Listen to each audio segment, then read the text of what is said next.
Bonsoir à tous et à toutes et merci de nous rejoindre sur Afro-Info DSA 43 pour être informés de la situation sécuritaire de l'Est de la République démocratique du Congo, une situation qui est caractérisée par des violents affrontements qui opposent les résistants Wazalendo rebelles du M23 soutenus par l'armée rwandaise dans la province d'Ino Kivu, plus précisément dans le territoire de Massissi. Nous sommes vendredi 5 septembre 2025 de partout où vous nous suivez. Nous vous approchons dans cette édition et nous allons commencer dans les groupements Osso Banyungu. Nous sommes dans la province de Kivu, territoire de Massissi, où la nuit d'hier, c'est vendredi 5 septembre 2025, n'a pas été rose, en tout cas au niveau des Kassopo. Là, nous sommes dans le secteur Osso Banyungu, comme je le disais. Qu'est-ce qui s'est passé? Il y a eu des tirs d'armes lourdes et légères qui ont été entendus sur cette colline. Et ces tirs ont créé en tout cas une panique dans les villages environnants. Alors, selon des sources locales, les rebelles du M23 soutenus par l'armée rwandaise ont été attaqués par un groupe d'hommes armés non encore identifiés et dont la provenance demeure mystère lors de cet échange de tirs qui a duré près d'une heure, chers téléspectateurs d'Afro-Info DSA 43. Les bilans se présentent de cette manière. Une fille de 17 a été donc blessée par balle dans le village de Kachebere. Et selon les mêmes sources contactées toujours, la victime a été acheminée au centre de santé de la place pour des soins appropriés suite à cette attaque d'origine inconnue sur les positions des rebelles du M23 soutenus par l'armée rwandaise. Ces rebelles ont renforcé leur présence sur la colline de Kassopo depuis ce vendredi matin. Selon des sources sécuritaires, ces renforts sont venus de Kachebere et de Nyabiondo. Donc, c'est ce que nous apprenons auprès des sources locales. Vous devez retenir que cette attaque qui a visé une position des rebelles du M23 soutenue par l'armée rwandaise, c'était une attaque surprenante sur leur position. Et ce matin, depuis le matin de ce vendredi, 5 septembre 2025, les rebelles continuent à renforcer leur position sur la colline de Kassopo. Vous devez retenir que surtout cette colline est devenue le théâtre d'affrontements entre les rebelles du M23 soutenus par Kigali et les patriotes Wazalendo, de plusieurs groupes. Vous devez retenir que c'était une attaque hier, la nuit d'hier à ce vendredi, une attaque surprenante et comme ces sources disent que c'était une attaque mystérieuse parce que on ne sait pas qui aurait attaqué cette position des rebelles du M23 soutenus par l'armée rwandaise par aucune revendication pour l'instant, chers téléspectateurs d'Afro-Info DSA 43. Et comme toujours, nous restons dans l'Est de la République démocratique du Congo où des combats s'intensifient malgré les pourparlers qui se poursuivent du côté du Doha aussi entre les gouvernements congolais et ces mêmes rebelles du M23 soutenus par Kigali.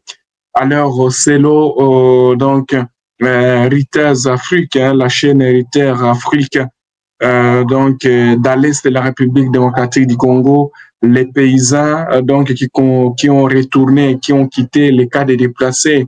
Vous devez retenir que lors de la chute de Goma, c'était le 27 janvier de l'année en cours, il y avait certains camps de déplacés qui étaient autour de Goma, d'autres étaient dans le territoire de Nyiragongo. Alors, de les retours, selon cette chaîne internationale, les habitants ont rencontré que leurs terres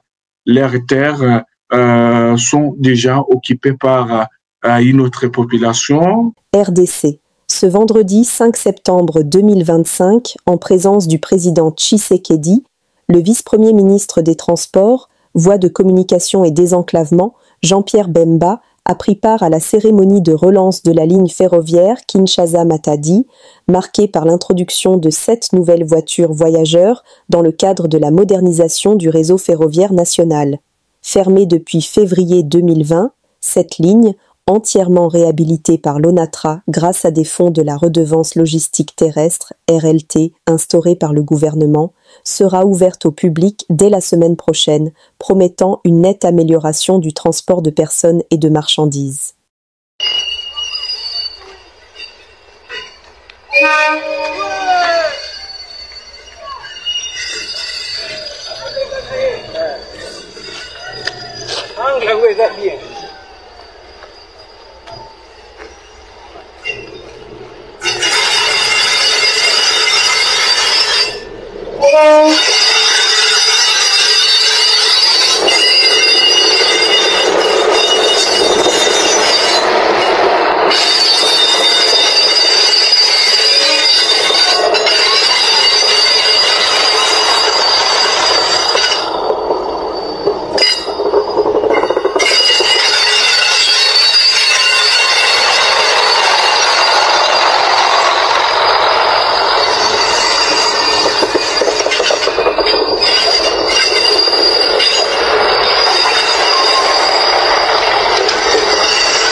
Tout le territoire national que nous pouvons aujourd'hui, Excellence Monsieur le Président de la République, relancer le trafic ferroviaire de passagers et de fret entre Kinshasa et Matadi. Un trafic qui s'était malheureusement interrompu d'une manière régulière de bout en bout en février 2020. C'est avec une immense joie et une grande fierté que nous assistons à la renaissance de cette liaison ferroviaire vitale, symbole concret de la modernisation du transport en RDC. L'acquisition de ces 7 voitures à voyageurs automotrices, rendue possible à travers la redevance logistique terrestre RLT en sigle, instituée par le gouvernement pour le renouvellement de l'outil de travail et des infrastructures, constitue un levier considérable dans le redressement des activités de l'ONATRA, tout en préservant également un équilibre social du personnel au sein de l'entreprise. Les 7 voitures voyageurs, dont 4 automotrices de modèle Kia 183, 2 intermédiaires de modèle Kia 182 et une unité VIP de modèle Kiro 182, toutes climatisées et confortables, que nous recevons ce jour, constituent les prémices d'une longue série d'acquisitions à venir grâce notamment à la RLT. Dès les prochains mois, nous attendons l'arrivée de 5 locomotives neuves ainsi que de 40 wagons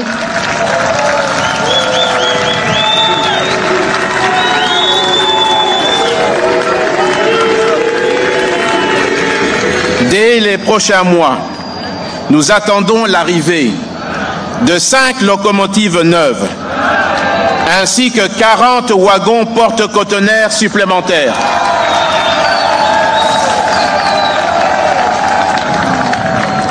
Ces nouveaux équipements viendront renforcer la flotte de l'ONATRA, constituée de 5 locomotives, 77 wagons, 27 voitures voyageurs et 42 wagons porte-conteneurs.